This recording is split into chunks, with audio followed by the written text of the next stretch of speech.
Hello, BookTube, and welcome back to Friday Comics. We're going to talk about comics today. I love the comics. I've been reading superhero comics longer than most of you have been alive. And the comic book industry, the superhero comic book industry, was thrown a massive monkey wrench by the pandemic, as most places were. Comic book shops, much to the outrage of their neck-beater land wheel customers, were declared non-essential and closed in most places that were being hit really hard by the pandemic. Those places have changed in America in the last few weeks. The large parts of the country who were perfectly happy to go on as guest commentators on right-wing news shows and say that this was all an East Coast or West Coast problem, that this was a big city problem and we don't really need, us normal folk don't really need to worry about that. Well, that's turned out not to be true. Of course, that was never going to be true. That's not how viruses work. Big cities are entry points. That's the only reason that viruses flourish there first, because that's where you have the international airports. Boston, New Jersey, New York, Chicago got hit really hard. Really, really hard. Massachusetts had some bad weeks. The governors in those places, as you may know if you've watched the news for this country, the governors in those places said, the scientists say we have to do this. First of all, shut down everything. And then impose rules. Social distancing. Stay away from people. Don't congregate in the open. Wear a mask in public. You never know. It's not just you that you're protecting other people. And so, for instance, here in Massachusetts, our governor's executive order gave police the ability to ticket people who weren't wearing masks in public with a fine. I don't know that that's ever happened. But our governor wanted to put teeth into it, wanted to say, this is not just an advisory. I want you to do this. You have to do this. We have to do this if we're going to flatten the curve of this virus and stop having thousands of new cases every day. Because if that happens, if your case numbers spike straight up like that, you can break your hospital care system. Not just for pandemic patients, but for everybody. So that you fall off, you're cleaning the gutters, you fall off your roof and break your leg. Well, what if there's no ambulance for you? What if you're cleaning junk in your basement, you have a heart attack? And your wife calls the ambulance and you're told it's going to be 2 hours. You could die. What if you get to the hospital and there are no beds because they're all pandemic patients? That's what you want to avoid. All of that is what you want to avoid.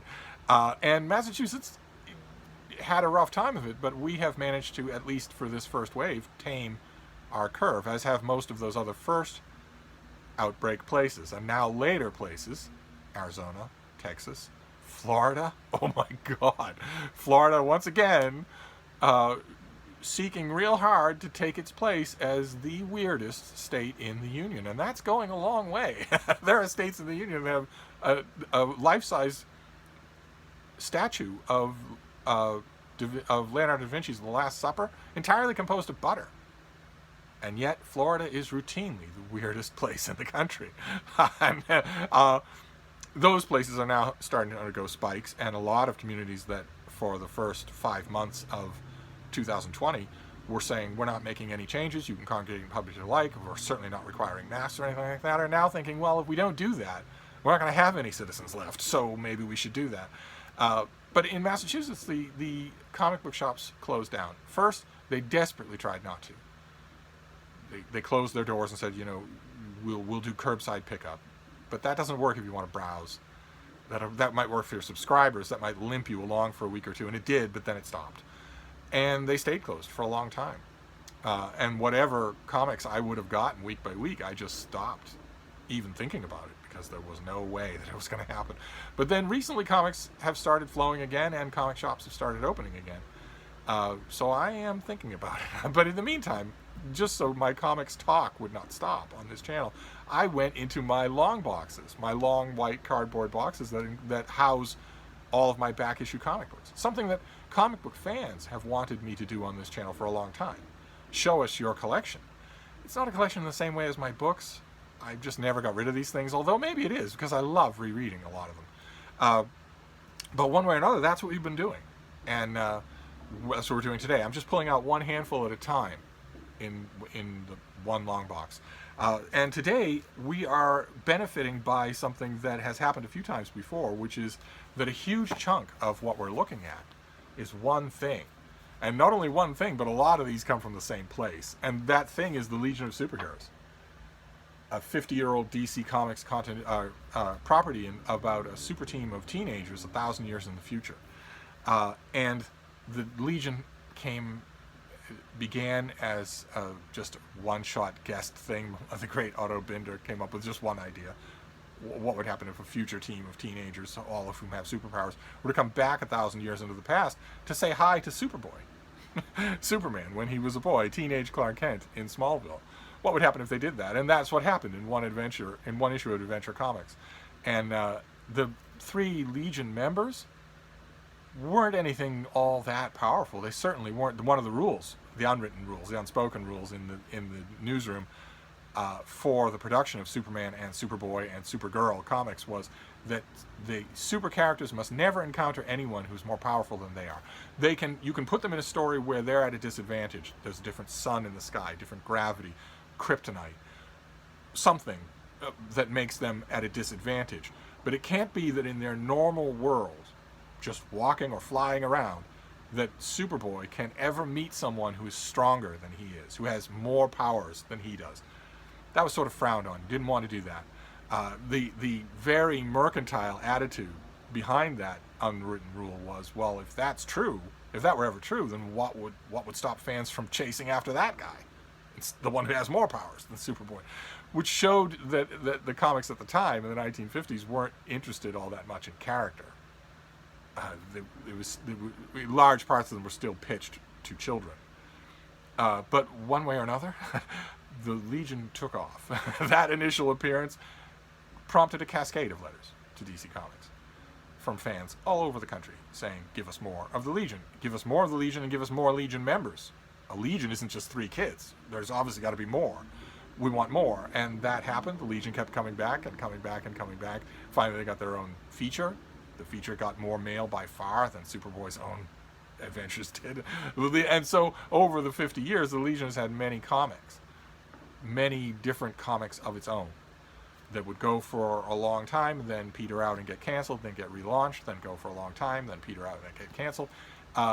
And as a result, when you're buying back issues of the Legion of Superheroes, you don't know what you're going to find. I do. I mean, I know every detail of what I'm going to find, but what I mean is it won't just be one straight continuity. That almost never happens anymore. And that's what we have here. This, like for instance, we have a whole bunch of a relaunch of the Legion. Let's see here. Let me see if these don't flop all over the place. This is a relaunch of the Legion from the late 1980s and the 1990s. There, all the Legions are accusing each other. Look at that. There we have a connection between 4 Legionnaires. Look at that, huh? The Time Trapper. There's these complicated Legion covers. One of the things that these have in common, let's look at that, the eye of the Emerald Empress. One of the things that these have in common is that these all came from the same spot up in Vermont, the same little shop up in Vermont. When I would go up to visit Mark Richardson, who has a booktube channel, Richardson Reads, one of the little shops we would go to in our endless search for used books that we don't need had a little corner full of back issue comics. I was in 7th heaven the first time I found it. Here we have Keith Giffen, Paul Levitz. They changed the costumes of the Legionnaires and also made them look kind of adult, and that is looking forward to something that Keith Giffen then did years later. He did move the Legion continuity forward 5 years, so they're not kids anymore; they're adults, and that's something like this. I found this issue up in Vermont, and I believe this issue has a poster. Yes, it does. Look at that. The poster is still in there. If I took that out and matted it and framed it, it'd probably be collectible. Probably that poster is collectible. Then we go back to more of these great issues. Just fantastic stuff. That's what all of these are. This first batch, that's what all of these are. It's just my beloved Legion, not in any order, and no sense made. No separate. Like here's a spin-off called Legionnaires.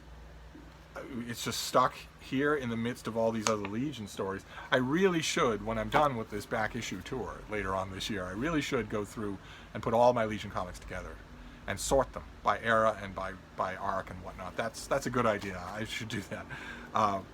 Oh, okay. Then we have something from, I think this is from last year. Something that we saw already on this channel. I talked about it when it came out. DC Comics DC Comics is the home of all of the real superheroes: Aquaman and Batman and Wonder Woman and Supergirl and Superboy and Superman and the Justice League. DC Comics flirted with the idea of putting out original material for Walmart, just in comic book racks in Walmart, just to in their ongoing quest to diversify their distribution venues. And those stories you could only get at Walmart. Of course, I'm not anywhere near a Walmart and wouldn't have a precious little reason to go to one, even if I were. So I just knew there were new comic books out that I wasn't getting. But then DC decided to run them in specialty comic books for specialty shops a couple of years later. And this is one of them. This is Up in the Sky. Superman, Up in the Sky. This is written by Tom King and drawn by Andy Kubert. The artwork is amazing. Just incredible. And in this first issue, Superman learns that a little girl has been kidnapped. Look at that. There's Superman and Green Lantern. Well, let me show you the one with the bit with Wonder Woman. Just there he is with his father, Pa Kent, sort of talking at the farm in Kansas. But I want to show you the bit with Wonder Woman because that's amazing. Yeah, there we go. They're fighting something mythological. In the beginning of this storyline, Batman tells Superman that a little girl has been kidnapped and taken off planet. And Superman has to agonize over whether or not to go looking for her because he's needed on Earth. And he also has a significant he's embedded on Earth. He's in love with an Earth woman. He works at the Daily Planet. He has all of his Earth teammates in the Justice League. Eventually he decides to go and look for her. Eventually he decides that he doesn't have a choice. And I think I showed you originally the moment where he takes off is incredible, where he decides, I am going to go, and he just takes off.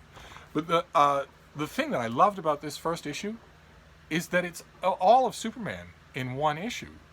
He's fighting his greatest villains, and we see that. He's saving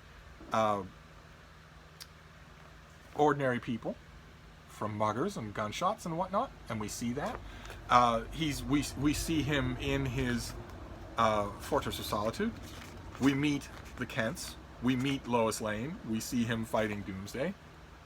We see him in the Fortress of Solitude with the statues of his biological father and mother. It's amazing how Tom King decides to give us the whole tour of Superman's world as a preface to him leaving.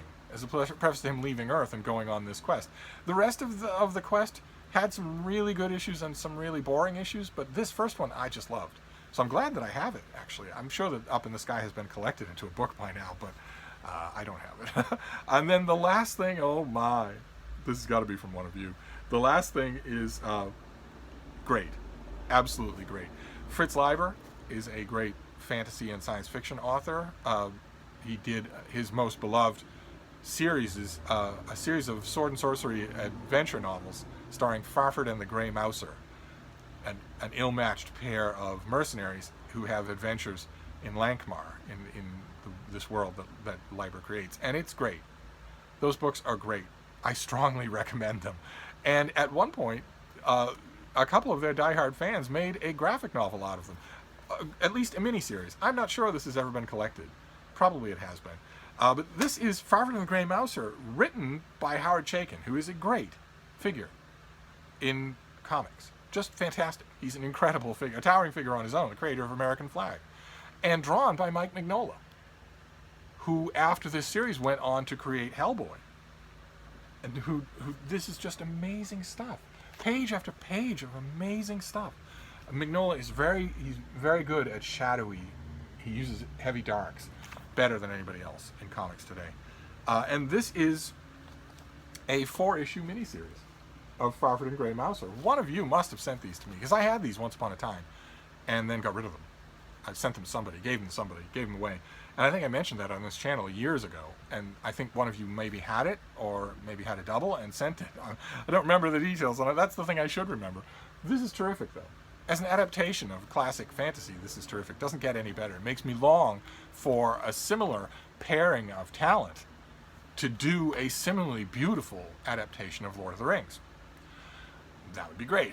That's never happened. Lord of the Rings has been adapted for comics a couple of times, but always horribly. But one way or another, these 4 issues have probably been made into a collection. At some point, I should look for that. But one way, I'm perfectly happy the way that have them the way they are. The only problem with encountering these issues is that every time I do, I am tempted to go and read novels and short stories of Farford and Grey Mouser, and I cannot do that. I have too much reading to do. I cannot do that. Maybe I'll just read Ilmet and Lankmar. Maybe I'll just read that, and then we'll see how that goes. But anyway, that is your comics for today. It was a large batch of Legion of Superheroes and Farford and Grey Mouser, which gives me a perfect opportunity to recommend that series of books. Find them if you can. I don't think they're in print. Standard old line when it comes to great science fiction and fantasy from the past. But paperbacks will be easy to find, and they are worth your time. If you like science fiction and fantasy, you're going to love Farford and Grey Mouser. If you haven't encountered them already, oh my. But anyway, that's it for now. I'm going to wrap this up, but I'll be back. We have plenty of other stuff to talk about. Thank you, BookTube.